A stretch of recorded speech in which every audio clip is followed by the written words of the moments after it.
अस्सलाम वालेकुम दोस्तों। आज का वीडियो हमारा बहुत हट के होने वाला है, क्योंकि आज के वीडियो में हम बात करने वाले कुछ ऐसे सेठ हजरात के बारे में जो पहले बहुत ही ज़्यादा गरीब थे, पर फिर उन्होंने मेहनत की, बहुत ही ज़्यादा मेहनत की, और उनकी कोशिशों की वजह से अल्लाह तबारक व तआला ने उन्हें बहुत ही ज़्यादा अमीर बना दिया। इतना ज़्यादा अमीर बना दिया कि उनके 400-500 लूम चलने लगे थे।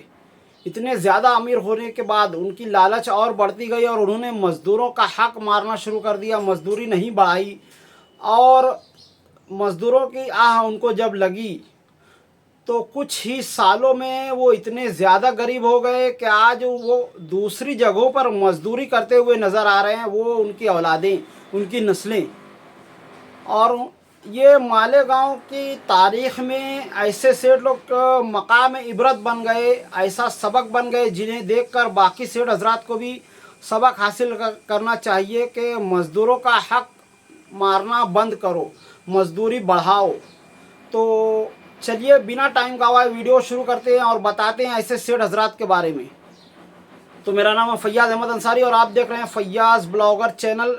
और आज का हमारा टॉपिक जैसे है कि कुछ ऐसे सेठ हजरात जो बहुत ही ज़्यादा गरीब थे, उन्होंने मेहनतें की और उसके बाद सेठ बन गए, और बाद में उन्होंने कुछ ऐसी गलतियां की जिनकी वजह से वो मकाम इबरत बन गए। तो उसके लिए सबसे पहले मैं एक ऐसे सेठ का नाम लूँगा। हालांकि नाम नहीं ले सकता हूँ क्योंकि गिबत भी हो जाएगी और अल्लाह तबारक व तआला की पकड़ बहुत मजबूत है। तो नाम लिए बगैर मैं बताता हूँ, और पहले सारे महलों का जिक्र कर देता हूँ कि कौन कौन से महलों में वो सेठ लोग रहा करते थे, जिसमें गोल्डन नगर, जाफ़र नगर, सरदार नगर, अली अकबर के पास नयापुरा, राजा नगर, रसूलपुरा, और भी बहुत सारे महल्ले हैं, मदनी नगर वगैरह, और हाईवे के पीछे भी। यानी मालेगांव का कोई ऐसा कोना नहीं है जहाँ पर इस तरह के सेठ नहीं थे। यानी पहले वो बहुत ही ज़्यादा गरीब थे। मैं खुद एक सेठ के यहाँ पर जब छोटा था, करीब मेरी उम्र 15 साल की थी, मैं वहाँ पर अपने भाइयों के साथ मज़दूरी पर काम किया करता था। और वहाँ पर मैंने देखा कि वो किस तरह से मज़दूरों का हक मारते हैं। जुमा के दिन मज़दूर जितना भी पगार करता है उसमें से उसको 150 हमेशा कम मिलता था। मज़दूरी वगैरह बढ़ के नहीं मिला करती थी। वहाँ पर चम्मच लोगों का राज था। मैनेजर वगैरह मज़दूरी मार लिया करते थे। सेठ को खबर थी, पर वो अपना कारोबार इसी तरह से चलने दे रहा था। और बाकायदा लोग कहा करते थे कि ये जो है ज़ीरो से इनके अब्बा ने शुरुआत की थी, और खुद मुकादमी या मजदूरी वगैरह कर करके एक लूम से आज उन्होंने 300-400 लूम का कारखाना चालू किया। ये उस वक्त की बात है जब मैं 15 साल का था। आज मैं 45 साल का हूँ, यानी 30 साल पहले वो इतने अमीर कबीर रहा करते थे। हज़ारों ऐसे सेठ है, नाम लेना गीबत हो जाएगी, इसलिए मैं नाम नहीं ले रहा हूँ। और आज के दौर में मैं ऐसे ऐसे सेठों से, उनकी औलाद से मिलकर आ रहा हूँ, और मैंने खुद अपनी इन गुनाहगार आँखों से देखा है कि वो दूसरों के यहाँ पर मजदूरी कर रहे हैं। और जैसा कि खून में होता है कि वो आज भी मज़दूरों के ख़िलाफ़ नफ़रतें ही उगलते हैं। हालांकि खुद मज़दूर बन चुके हैं, तो खुद आज वो चम्मच बन गए हैं। उनकी औलादें या तो कहीं मैनेजरी कर रही हैं, या अगर वो लूम भी चला रहे हैं तो भी चम्मचगिरी कर रहे हैं, सेठ के आगे पीछे घूमते हैं, फोकट की चम्मचगिरी करते हैं, और दूसरे मज़दूरों के लिए तकलीफ़ का बाइस बने हुए हैं। हालांकि उनको सोचना चाहिए कि उनके माँ बाप ने और उन्होंने क्या क्या गलतियाँ की थी जिनकी वजह से आज वो इस मकाम पर पहुँचे, फिर भी वो अपनी गलतियों से बाज नहीं आ रहे हैं। 50% ऐसे हैं जो बाज आ चुके हैं, तौबा कर चुके हैं। यहाँ तक के कई तो ऐसे हैं कि जिन्होंने संन्यास ले लिया है। बाकायदा ऐसे सेठों से मैंने मुलाकात की है और उनसे पूछा है कि आप फुला सेठ हो ना, तो उन्होंने हाँ कहा है। तो मैंने कहा मज़दूरी के ताल्लुक़ से आपसे बातें करनी चाहिए थी, तो वो सुम मार दिया और कहा कि अब हम ये सब छोड़ चुके हैं, अब इन सब से हमारा कोई वास्ता नहीं है। यानी ज़ीरो से शुरुआत करके 400-500 लोगों के खाते चलाने के बाद, यानी अगर देखा जाए तो इतनी ज़्यादा दौलत होने के बाद इंसान सोचता है कि इनकी पुश्तें और इनकी नस्लें बैठकर खाएगी। 400-500 लूम, यानी आज के टाइम में करीब 20-20 खाते लूम के उनके थे। और इतनी दौलत होने के बाद जब उन्होंने मज़दूरों का हक़ मारना शुरू किया तो अल्लाह तबारक व तआला ने उन्हें ऐसा दिन दिखाया कि सिर्फ़ और सिर्फ 4 से 5 सालों में ही वो इतनी बुरी तरह से अंदर हुए कि उनका खुद का कोई एक खाता तक नहीं बचा, और वो संन्यास ले लिए। उनकी औलादें जो हैं दूसरों के यहाँ मजदूरी कर रही हैं, और वो जिस तरह की गलतियां किया करते थे उनकी बात करते हैं कि वो जो है चम्मच लोगों की बातें सुन करके मजदूरी तो नहीं बढ़ाते थे, और दूसरे तरीक़ों से कैसे पैसा बचे वो सोचा करते थे। पिक बढ़ा दिया करते थे, ताका वगैरह ज़्यादा कर दिया करते थे, और पगार में हल्का फुल्का हेर फेर कर दिया करते थे। और आज भी बहुत सारे ऐसे लोग हैं, ऐसे सेठ लोग हैं जो इसी तरह की गलतियां कर रहे हैं। मैं चाहूँगा कि आप भी इसी तरह से मकाम इबरत ना बने, आप भी इसी तरह से अंदर होकर और सबक आमूज़ कहानियाँ बनकर ना रह जाएं। तो बेहतर यही है कि इस तरह की हरकतें बंद कर दो, क्योंकि अल्लाह तबारक व तआला की पकड़ बहुत मजबूत होती है।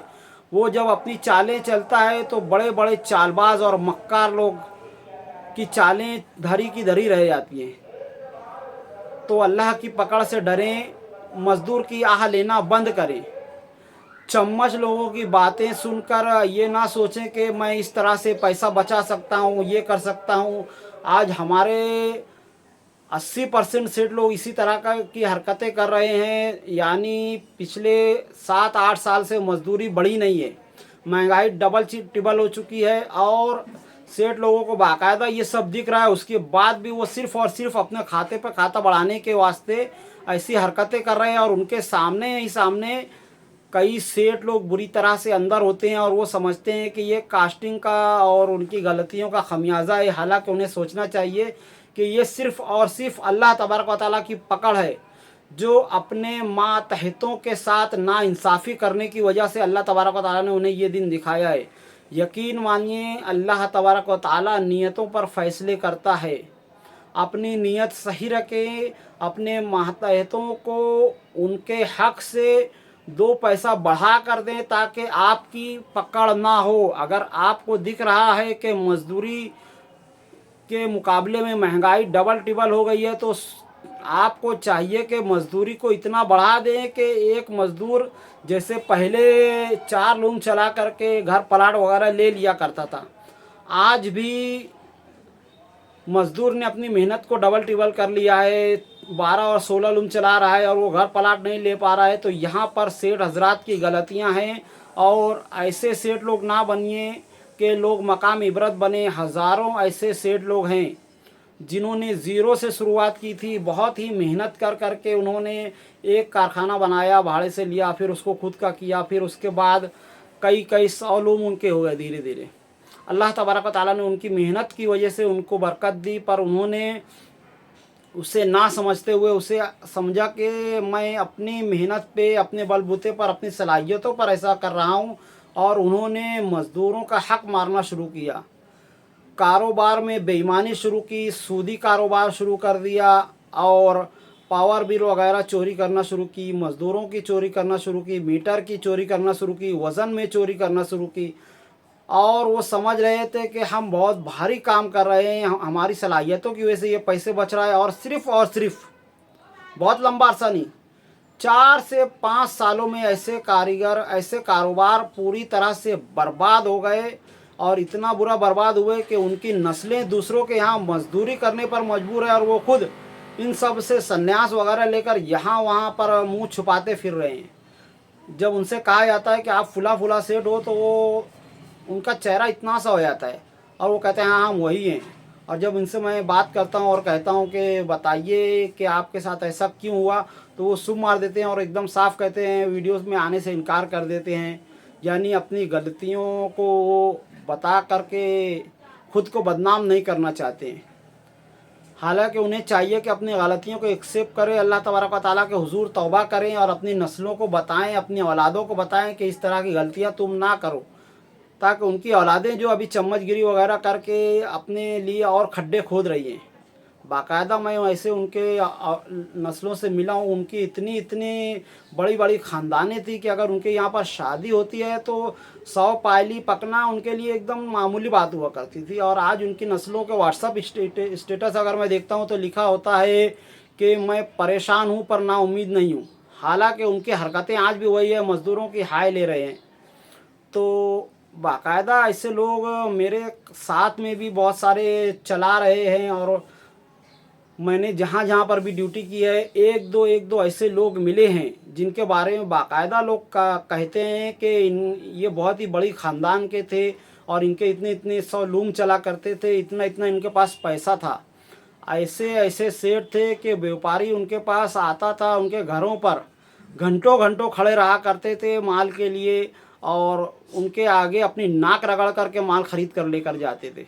पर मजदूरी ना बढ़ाने की वजह से और अपने मज़दूरों का हक मारने की वजह से, चाहे वो फिर मज़दूर हो, मुकादम हो, रच वाला हो, हर किसी की तरह से उन्होंने चोरी की, हर किसी का हक मारा। और उनकी आह ले करके अल्लाह तबारक व तआला के पुराने लोगों का ये कहना है, और अल्हम्दुलिल्लाह पुराने जो बड़े लोग हैं उनके एक एक जुमले में इतनी गहराई हुआ करती थी कि आप इस जुमले से अंदाज़ा लगा सकते हैं कि पुराने लोग कहा करते थे, अल्लाह तबारक व तआला दे कर भी आज़माता है और ले कर भी आज़माता है।